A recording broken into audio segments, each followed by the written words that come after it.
The following program is sponsored by MADE, My Art Design Experience, a walk-in art studio located in Mamaroneck.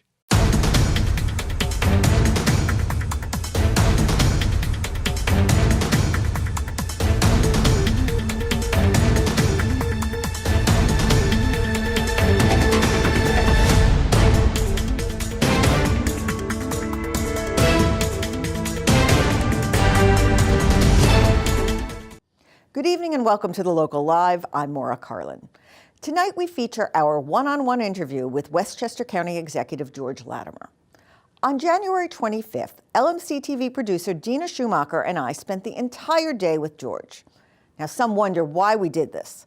Well, George Latimer has represented the Larchmont-Mamaroneck community in various capacities for over 20 years.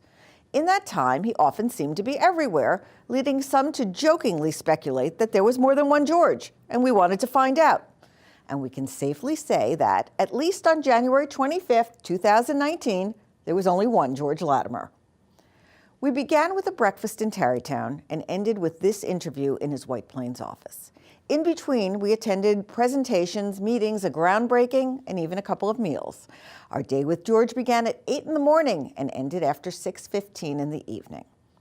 Earlier today, LMC TV rolled out video clips of all the events George and we attended that day at approximately the times they occurred.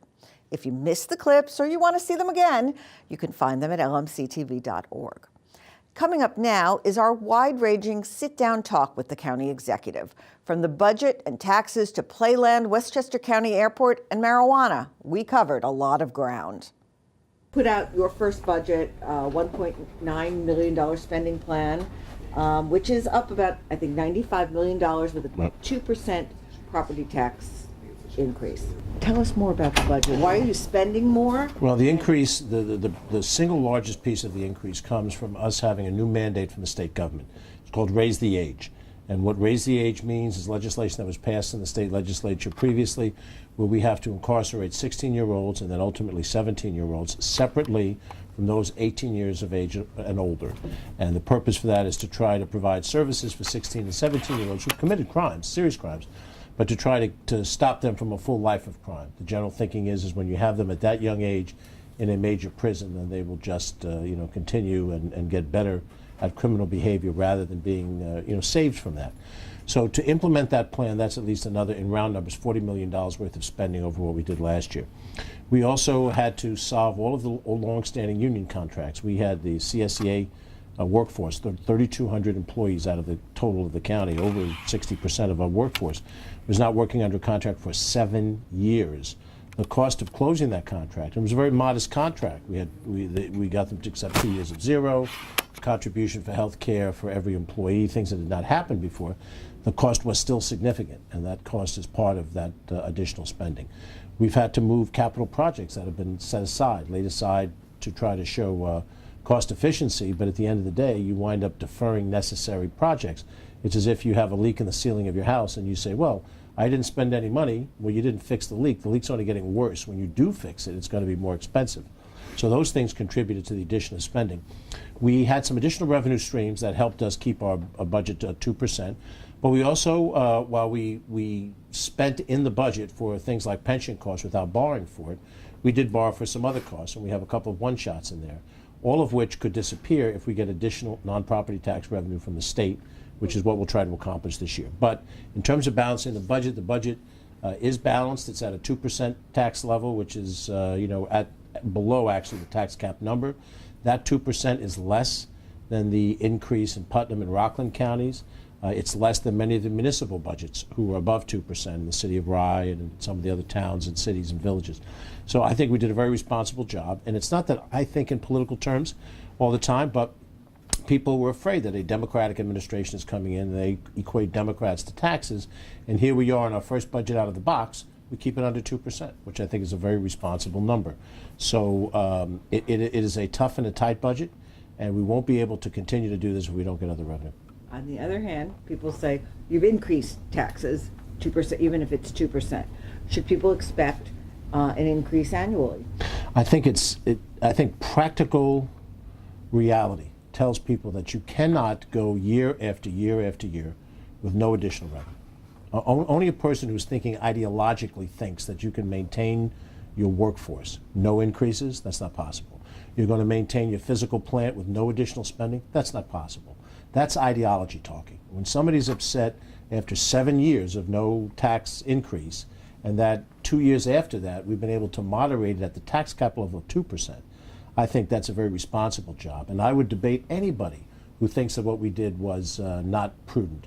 Anybody who thinks we should have zero forever is not realistic. They're working out of ideology, not practicality. Keep in mind, whatever your tax bill is, the county portion of it is less than a quarter of your taxes.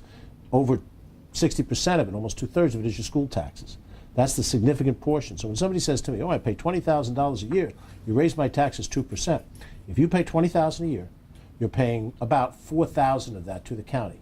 2% of $4,000 is $80 more a year. That's what 2% means to you on your county taxes if you're paying $20,000 a year. Obviously, if you're paying more, you multiply that number. And if you're paying less, you divide that number. I think what we do is very responsible, and I can defend that against any charge.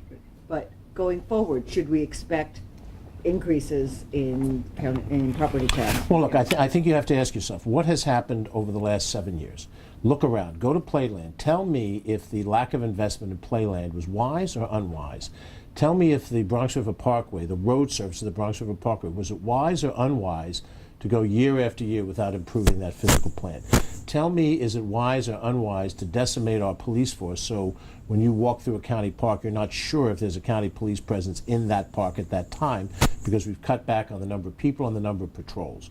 All you need is one tragedy that you can track to the spending or lack of spending by the county. One tragedy that goes into court, in a tort action, and you've more than offset any of the savings in quotation marks that you've had. I think it's time people have to use the same intelligence that they use in their everyday living. People who are successful in business, in the law, in medicine, in all these different areas, they understand the mathematics of what works in a business. They need to apply the same mathematics into government. And to think that because you feel obviously pressured by property taxes, that somehow there's a magic wand and you'll never pay any more property taxes again, but you'll have the same services. That's not realistic. And I really challenge people to stop listening to rhetoric and look at numbers, look at budgets, understand what goes into those budgets. That's why I ran, because I thought we had a false narrative that was being given to the people of Westchester, that we don't ever have to raise taxes and everything will be fine and dandy, and things were not fine and dandy. And so I'm here to start solving some of those problems. And as I look forward, I would hope that we can moderate taxes. If we can deliver a year of zero because other revenue allows us to do it, we'll do it. But what has also happened in that period of time, we've been downgraded in our bond rating from AAA to AA1, and we're on a negative outlook. That came from the bond rating agencies looking at the way the county operated over those years. The state controller did an audit of our funds, and they scored many of the practices that occurred during the prior administration. And they said it was very much penny wise and pound foolish. Decisions made right now to look good right now and be able to say something right now, but in the long term, we were building obligations that couldn't be met. So I think, Maura, it's very important for people to understand. You must look at the specifics. You must understand the finances. My job is to put us on a firm financial footing for a number of years, not just pander to the feeling of the moment. And how long do you think it'll take to get to this firm financial stream? A lot of it has to do with what we can see in Albany in revenue. There's many revenue streams that other counties have that Westchester County does not have. Whether it's red light cameras, which generate $35 million a year revenue in Nassau County, for which we have none. Whether it's the fact that every county around us is an 8% sales tax. The cities are 8% sales tax. We're at 7%. Whether it's what happens to sports betting, or the expansion of sales tax for internet sales, all of those decisions, and there's more, Uber, Lyft, a host of them, all of those decisions, if any number of them are made to allow us to capture revenue, which we've been denied so far, then we don't have to rely on the property tax. And then I can look at the property tax structure and say, yes, we can hold the line on property taxes, but we need that revenue to do it because we have to treat our sewerage. That's not optional. We have to run a prison. That's not optional. We have to have a probation department. That's not optional. The person who is upper middle class, never been to prison, never been on probation, doesn't ride the county bus system, they may not experience the services, but those services still have to be provided. But the revenue streams that you've talked about are other ways of taking money out of the same pocket, just out of same pair of pants, but out of a different pocket. Wrong. Wrong. When you pay your property taxes, you pay an amount that's assessed based on the intrinsic value of your house. When you pay sales tax, you base it on how much you decide to buy something for. If you think that the tax burden on sales tax is usurious, then you buy a product based on saving money. So you could buy a $40 lamp, you could buy an $80 lamp, you can buy a $120 lamp. It's your choice as to how much of a lamp you want to buy, and how much tax you pay is based on the value of the lamp. You don't have that flexibility with your property taxes. So it's not the exact same pocket. It's your choice of how you choose to purchase something. And then I might also add, when you look at the levels of taxation that's open to a county government, we're not able to tax income. Income tax is the most progressive of all taxes because you pay proportionate to what you can afford to pay. We don't have that as an option. We have two major revenue streams available to us: property taxes and sales taxes. Now we've cut a deal that generates some money by energy demand reduction, a couple of million a year, maybe a little more than that. We've negotiated a deal that saves us $4 million a year on the bus system.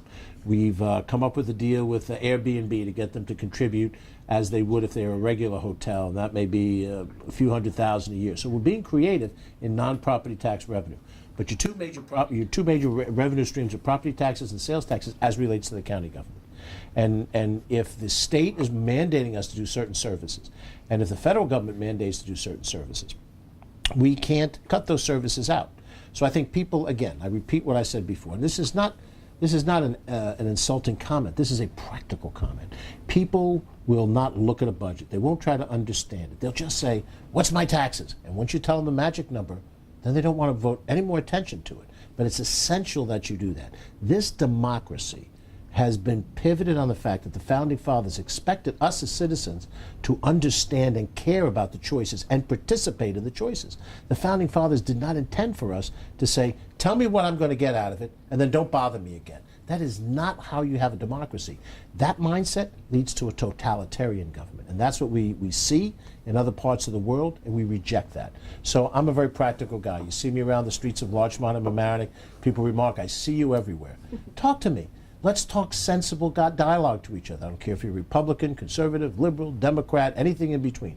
Let's talk it through, but let's use our intellect to understand what the choices are so that we're making decisions based on the best possible knowledge and not just on an emotional reaction or something we read in the newspaper or something we heard somebody say when we were at the dry cleaners.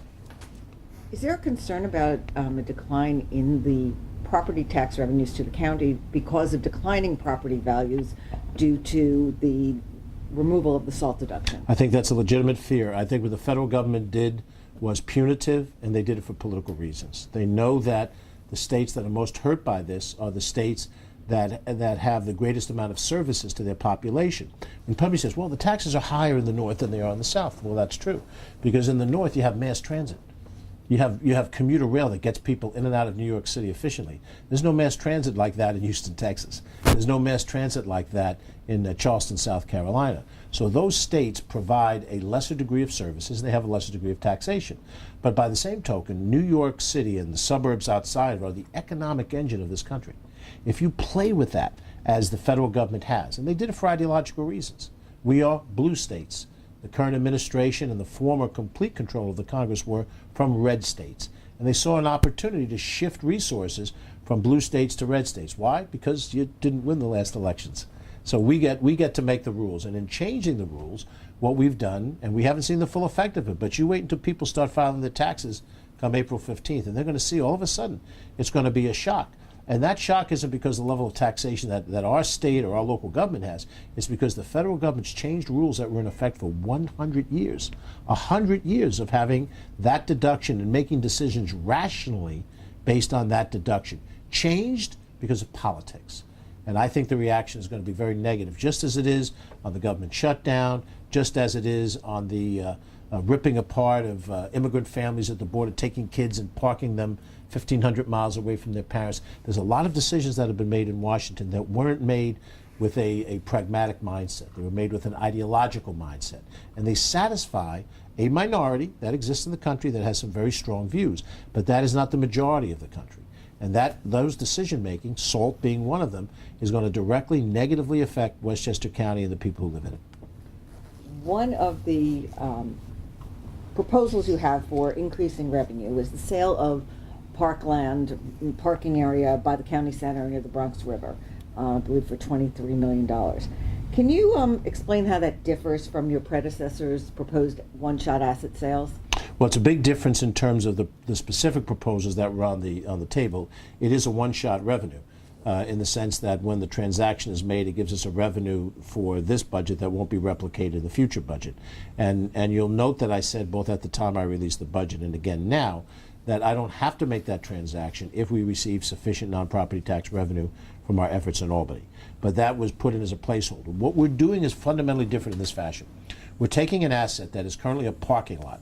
It sits on land that is dedicated as park land, but it is a parking lot. And in its transfer from the Maine County budget to the county's local development corporation budget, which is still governed with a quasi-governmental arm, in shifting that asset from here to there, the LDC will pay the county $23 million for that sale. It is not going to a private sector entity. A private sector entity doesn't come in and do whatever it wants with the parking lot. It will remain a parking lot as is now. Plans to do something similar at the airport in past years would have transferred it to a private sector entity, which could have done what it wanted to do at the airport. And there's a big difference between whether or not you still have control over the asset or not. We were very clear that our intent is to maintain a parking lot as a parking lot. When people say, yes, but it's parkland, it's dedicated as parkland, but it isn't used for recreational park usage. It's used as a support purpose to park cars for the people that actually go onto the parkland reserve, go into the Westchester County Center. And if the truth be told, most of the people that go into that parking lot use it because it's very close to the White Plains train station. They don't use it for park purposes at all. They use it to commute into New York City. However, since we don't screen people at the gate, we don't ask them why are you parking here. If they come in and they park and they pay the fee, then they're entitled to park. And whether they take a stroll on the Bronx River Parkway or jump on Metro North is, not relevant for our purposes. But in the transfer of the asset, we maintain the asset within the public domain, and we receive a revenue. That revenue helps balance the budget. If I didn't do that, instead of having a 2% tax increase, I would have had a 6 or 7% tax increase. And then you would say to me, as you said a few seconds ago, how do you justify a 7% tax increase, George? And I would say, well, I don't have the money to fund the government in any other way. So we had a creative way to transfer an asset and find for ourselves $23 million of resources, not lose control of the asset, and keep your property taxes down by what amounts to 4 to 5 percentage points lower than it would have been if we didn't make the plan for the transaction. And I might add, the transaction can be made any time during calendar year 2019. So we are making no plans as we sit here talking in January to actually consummate the sale. We're going to wait and see what happens in Albany, and then sometime in July or August, we'll make a decision whether we need to make the transfer or not. So let's talk about Albany and the proposals that will affect the budget in Westchester County. One of the governor's proposals was to legalize cannabis, a cannabis industry or marijuana. And part of his proposal was that counties and cities, I believe, can opt out. What's your position on Westchester County? Would it opt out? Well, the decision would be made by the Board of Legislators with a piece of legislation which I would then sign if I agree with it. I think, well, I'm going to tell you in a second, but I'm just going to say it's not my individual decision. It's a decision of the Board of Legislators which I act on. I'm going to want to look at a host of different issues relative to this. Pretty clearly, there's wide popular support for having a marijuana available for adult use. There's support for it. It shows up in every poll in the 60, 70 percentile range. There are problems that occur in those states that have legalized, and a number of states have legalized it. We have a higher incidence of driving while under the influence. We have issues as whether or not this is a gateway drug for younger people or for anybody that leads them on to different things. And so I think whenever we reach the point at which the state decides to act on it and then they leave for us the option to opt in or opt out, we're going to have dialogue with all the different municipalities.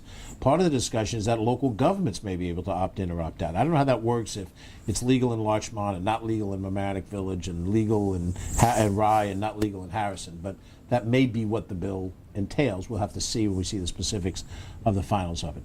But look, I personally have never tried marijuana. In my generation, just about everybody has. So I'm a bit of an odd duck. But whether I've had it or not had it isn't the point. The point right now is Do Americans feel that this is now an expression of their own personal freedom to be able to use it? If they believe that's true, and that's why it passed in Massachusetts, it passed in Colorado, it passed in Maine, Washington, all these states, if that's the majority will, then let the majority will be heard. But let's make sure we have the protections for what inevitably will follow, which will be a higher incidence of car accidents, a higher incidence of concerns that will come out of the use of it. Because once you make it legal, you're going to drop sort of the social barrier that says, well, you know, be careful because you can be intoxicated by it, in the same way that alcohol is legal, but you can be intoxicated and you can have a bad result out of it. Let me move on because we've Please. got a few topics to cover. What's going on with the airport? Well, right now, the first year that we've been in office, we've been trying to deal with what I consider the traditional issues of the airport. Number one, we're trying to move forward on a master plan that lays out the future of the airport, the buildings on the property, and do it in a way that involves public dialogue, that involves going before the Board of Legislators for approval, having an environmental review of the final master plan, locking it into place, submitting it to the FAA. We have not had a master plan done in that fashion since 1989. So that's job one. Job two is I wanted to open up the Airport Advisory Board, which is advisory, it's not a decision-making entity, but to do it in a way that made it more possible for all voices to be heard. And we put some people on that board working through the different town representatives to create a more open environment of dialogue. Now it gets raucous. Democracy can be sloppy and sometimes contentious, but we've done that and we think we've done the right thing. We've made a firm commitment to clean up any water pollution that might exist in and around the airport, whether it's some of the chemical foams used years ago that have gotten into some wells in the vicinity of the drinking watershed, or whatever drains off from de-icing that leaves the airport grounds, goes down the Blind Brook into the Long Island Sound. We've made a strong effort to do that. We've gone out to buy new noise monitoring, mobile noise monitoring set devices to put them in places that reflect the new flight patterns at the airport, to try to track and information and take that information when we have enough of it and go to the FAA and argue for changes in flight path and flight pattern. We have put on the side the change in governance. It was previously called privatization. That was a misnomer. The airport is privatized. AFPorts is a private company that runs it at our direction. It was changing the governance of the airport that was previously. That deal is dead. Well, it's not dead. It's put on the sidelines. We're not dealing with it as a budget necessity at this point in time, and we want to deal with the problems of the airport and its operations before we start talking about what's the long-term future of the airport. So we're not advancing it. We haven't killed it in that sense, but we certainly didn't give the Board of Legislators a budget that presumes we're going to do that. And sort of, you said a few seconds ago, have you make a policy decision based on the economics of it and not on a full evaluation of all the elements of it. And I've invited, the Board of Legislators to have a full policy discussion on the future of the airport. The problem is this. The airport represents a necessary transportation hub. It is important to the business community. It's important to individual travelers who travel for leisure or business out of the airport. That airport is a real selling point for Westchester County. However, it is disruptive to the people who either live around the base of the airport or who live under the flight path. So we have to try to figure out how do we solve those legitimate concerns of residents and do that in a way before we talk about any long-term change of how the airport operates. And I walked in the door, there's a lot of agitation about the airport because the only discussion about the airport in the prior couple of years was change the governance and make a lot of money out of it in a one-shot deal. So I had to decouple that. We had a series of public hearings in a couple of different locations. We heard a lot of public comment, most of it negative, most of it from people who live in and around the airport flight paths. But at least we told them that we're listening to them for the first time. We opened the door, and then the Airport Advisory Board. Looking ahead, what do? We try to stabilize our finances through other means. Then we look at any change in airport governance on its merits, not just on its financial impact. And then we'll get an honest look and we'll determine at some point in time, do we want to do this or not? If we did it, what would we lose in terms of essential control? And if we didn't do it, what do we leave on the table in terms of revenue that might be helpful to us? But that discussion happens without the gun pointed to our head of a budget that says you'll have to raise taxes or do this deal. That's no way to operate, and we've stepped back away from that. What is the timetable? Well, I would say we saw last year some significant improvement in all these areas I've talked about, and I think by the course of this year, you're going to see the master plan process advance aggressively. You're going to see us deal with the pollution issues. We'll have a plan in place with the State Department of Environmental Conservation as to how we intend to clean up the areas that have been polluted by these chemicals that were used back in the 80s that are still in the groundwater. And I think you'll see some progress on that. As far as the deal to change governance, if there's further dialogue about it, you may see more of it this year. But whatever it is, it won't be tied into the budget specifically, unless we reach a position of crisis and somehow, we don't get what we hope to get out of Albany. Playland. Last summer it operated under the deal with Standard Amusements, right? No, not yet. Not yet? Not yet. But, so was it still under county control? Let me tell you the situation. Okay. So the deal was struck a couple of years ago, 2016 was the deal was struck with my predecessor and Standard Amusements. It called for the park to be turned over to Standard Amusements for full operation November of 2019, this year. So when I walked in the door, 18, we inherit the park, we manage it for 18, now we have to manage it for 19. The problem based on, okay, you can manage it, go get them, Tiger. Number one, no real capital projects done to improve the facility, no plans to put any new rides in. We had many of the concessionaires were not comfortable signing a 1-year deal or a 2-year deal. They took their resources elsewhere because we couldn't give them the longer term deal. So we had shuttered of that.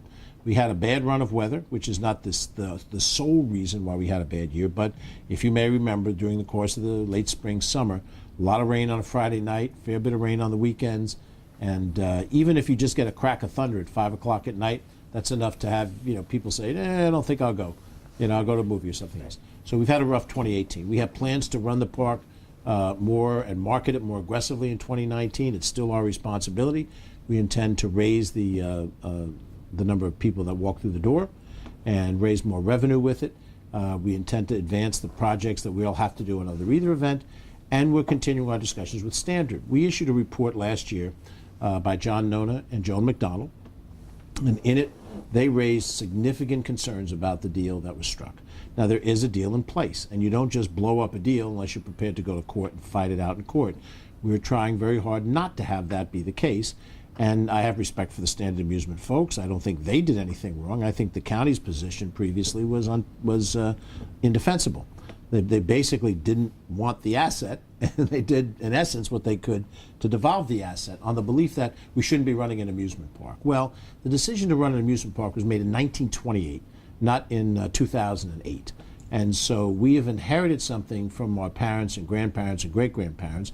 And now the question is, do we honor that legacy and do we make the park work in a new way? They haven't shut down Coney Island. They found a way to make it work. They haven't shut down parks that were built in the 1950s like Disneyland. They found a way to refresh them and make them vibrant for the current generation, which has different interests and different desires. So we're going to try to run the park this year better, drive more revenue through it, and at the same time, concurrently, continue our dialogue with Standard, see where it stands. November 2019 is a drop-dead date. Either they have the park, we have the park, or we have some third arrangement. Wasn't there recently a letter sent to Standard accusing them of being in violation of the agreement? Well, what you saw was one piece of correspondence that was leaked to the press by somebody in the Board of Legislators, and they were given confidential information by the county attorney's their lawyer, and they leaked one document in a series of back and forth documents. Now, you yourself are a lawyer. You know that in any kind of negotiation, you send me a letter, I send you a response letter, we sit down at the table, we go back and forth. If I picked out any one letter of the correspondence and released it, that may or may not fully describe all of the dialogue that's been going on.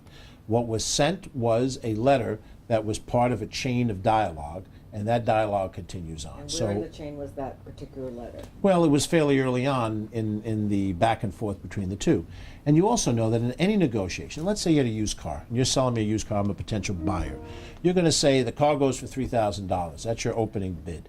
I say I'm not going to pay more than $1,000. Now we're $2,000 apart. That's what you saw one of those in print. You saw the one that says it's $3,000. You didn't see my counteroffer, and now we begin to negotiate. And we determine if I really need the car, if I think there's no other cars for me to find, or if you think there's no other buyers coming down your driveway to look at the car, then you make the decision. We settle the deal for $2,000 or $1,750 or $2,250, and we shake hands, or we walk away from the deal. And that's where we are in the middle of the conversation. But when one document is pulled out and released, and I see the document and say, okay, someone's trying to create an image of what's out there, and they're trying to put the county in a particular light, probably because they don't want us to renegotiate the deal. And You know who did it? I have no idea. Okay. As you, of course, know, Con Edison just announced that it was going to impose a moratorium on new natural gas-powered customers in southern Westchester, pointing to what they say is a lack of supply stymied by anti-pipeline policies. So, is this responsible on their part, or is it posturing? Well, we're going to have a meeting with them, and I'm going to hold any assessment of what I think until we have a meeting. I think one's scheduled next week. We've asked for them to brief the county government and all the local governments, because this affects everybody: Larchmont, Mamaroneck, New Rochelle, you name it. And we want to hear Con Edison's point of view and what they see as the problem. Con Edison provides service to Westchester, Bronx, Manhattan, Queens, and we want to know, why is Westchester identified for a temporary stall in moratorium in service? And most of the decisions on pipeline approvals, on fracking, all that belongs to the state government. So you may want to send a message to somebody else, but you're doing it at the risk of the way we have to operate. And it's not only the for-profit companies that are trying to build market rate housing or market rate facilities all over the county. We have a lot of transit-oriented development going on now. You see it in Mamaroneck, you see it in other places.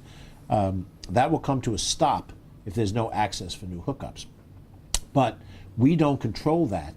The state does and the PSC does. So we want to see exactly how that plays out in the big scheme of things. Your relationship with Con Edison was on shaky ground, at least as of March, when you took them to task. Mm-hmm. Rightfully so. For a storm and called for the brass to resign. I did. Do And you think then, that and then, well, hold on now, and then you got to tell the whole story. And then we had a series of discussions, and we had a joint press conference in November where Con Edison identified some of the things that they felt they could do differently, and we stood side by side, and we complimented Con Edison for responding productively to the things that we had highlighted as a negative, and we said we look forward to working together going forward. So yes, that's, you give me a snapshot in March, let me give you the November snapshot, and that's the full picture of where we are in Con Ed. If Con Edison is concerned about the supply of gas into a pipeline, that's got nothing to do with my being rightfully angry back in March. That was, in fact, the question. Right. And There's no correlation between the two. I've dealt with Con Edison officials since then. Look, they would have preferred I didn't say what I said. And I wouldn't have said what I said if we weren't 6 days into a crisis and with the inability to help people solve problems. But that's behind us now, and there's no reason to fight the last war. This is about something else. This is about something else that isn't within the power of the town supervisor or the county executive. It's in the power of the PSC, the state government in general, most likely the governor. And after we get our briefing in the week ahead, I don't know when people will be watching this, we may have had our briefing by then, we'll have a better sense of what it is. I'm happy to come back on Local Live and we'll talk about it in person. And we'll try to give you an idea of where we think we are. But we understand that if there is a problem, there are ways to deal with the problem, and that's what we want to hear about. We want to hear about a moratorium doesn't solve your problem. A moratorium takes your problem, makes it our problem, and let's see how we can work through it. okay. Having finished your first year, what are you most proud of? I think the people that I've been able to convince to join us in this government. I learned a long time ago in my business career, no one person can do these things by themselves. And there is sort of a cult of the executive that I've seen at different levels, big city mayors and some certain presidents, governors, who say, I'm the guy, I have all the power, I can do it all. I don't believe that. I believe it's a team of people that does it. When I can convince John Nona, who's a successful private sector lawyer with major New York City law firms, to come and be our county attorney for probably a quarter of his salary, when I can convince Joan McDonald to be our director of operations when she's been a state commissioner in 2 separate states of statewide bureaucracies, when I can ask the person that I competed with for the county executive position and ask him to come on board as a number 2, when I can get our director of communications, who's crackerjack at one of our major colleges in the county, to come on board here, and then all the way down the line, that is how we're going to succeed. We're not going to succeed by any one person. And this cult of me, I think, is a misdirection of American democracy. This is a we. This has always been about compromise. It's always been about working across the aisle. It's always been about working between the executive and the legislature, between the county and the locals and the state in a cooperative fashion. So the greatest thing that's happened is, in my judgment, is that some very, very talented people have agreed to come and work for county government. They didn't have to do it. They're here. We're producing together, I think, a positive direction. We've made some mistakes. We'll make some more mistakes, but there won't be mistakes of arrogance. There won't be mistakes of callousness. If we make a mistake, we're going to try to understand it, correct it, and go forward. And we've had successes. We've done things so far with and alongside the Board of Legislators that we're very proud of. And we think we can add to that record over the course of the next couple of years. We met you at 8 o'clock this morning. It's now, I think, just after 6 p.m. Is your day over? No, after we part company, I've got at least 2 more stops scheduled for tonight. I will probably finally come to full rest about 10:15, 10:30. And like anybody else, you know what I have to do? I have to pay some bills. We're coming to the end of the month. Personal bills. I've got to pay a couple of them before I start paying penalty fees and so forth, because you have to do as any other American does, you know. And tomorrow is Saturday, so Saturday is structured differently than a weekday does. But you know, I've signed on for a 4-year downhill run on a very steep slope. I'm not much of a skier, but this is a steep slope. You have to keep your wits about you. You can wipe out at any time, and then you have to move very fast down the slope, and you have to dodge things. And in some cases, if you're a really good skier, you have to attack the mountain, not let the mountain attack you. And that's what I'm trying to do. We're 12 and a half months into this. We're a long way from the end of the 48 months. But I'm at an age now, Maura, and you know, where this would be my last great opportunity to accomplish something in public service. If I can do this job well, if it's only 4 years that I get, then I want to do it well. Because if I do have time, if I'm granted time after this experience is over, you will still see me at the Nautilus Diner. You will still see me on the 9/11 at the Girl Scout Rock. I won't have to be in public office to be there to participate in. And at that point in time, my neighbors and friends, the people who've known me all these years in Larchmont and Mamaroneck, they will have passed a judgment on me. And I want that judgment to be that George Latimer was the guy who cared, who worked hard. He wasn't the smartest guy I ever met. And, you know, he's not going down on some Mount Rushmore for county executives. But he did the things he said he would do, and I'm pleased with what he did. I want that to be the legacy, and then that's all there is. Don't name any bridges, don't sewer treatment plants. You know, that's not necessary. What is necessary is that you have the respect of the people that you knew and you worked with. Well, I want to thank you and your staff for letting us spend the day with you. It was a pleasure to have you with me. Appreciate it. Thanks very much. Thank you. Our day with George was a long one. The video sign-off was about 10 and a half hours after we started. George spoke seemingly extemporaneously all day long at several events. There were no notes, although he did acknowledge that he had mentally prepared thoughts on what he would say where. He drove us throughout the county without any GPS or assistance, in his own unmarked vehicle, no driver, no bodyguard, no posse, and he was welcomed warmly at each location. George allowed cameras and mics in the car and answered any and all questions posed, from the music he plays in the car, Beatles, 60s, 70s, and 80s tunes, to politics, no, he's not running for president in 2020, to tax, finance, and budget issues, and everything in between. For that, we thank him and his staff, especially Communications Director Catherine Chaffee and videographer Carl Pagano. Now, as I said, the day was long. We left him after 6:15 in the evening. George still had more places to go and said he didn't expect to get home until 10:30 or so. I, on the other hand, crawled into my bed around 8. I'm clearly not up to the task of county executive. Well, we thank you for watching The Local Live and following our day with County Executive George Latimer. We'll see you next week on another edition of The Local Live.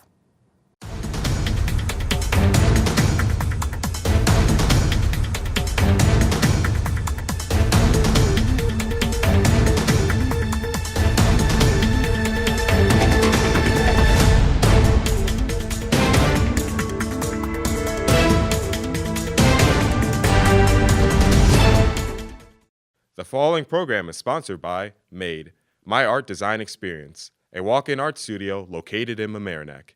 If you are interested in sponsoring this or other programs on LMC TV, contact us for more information.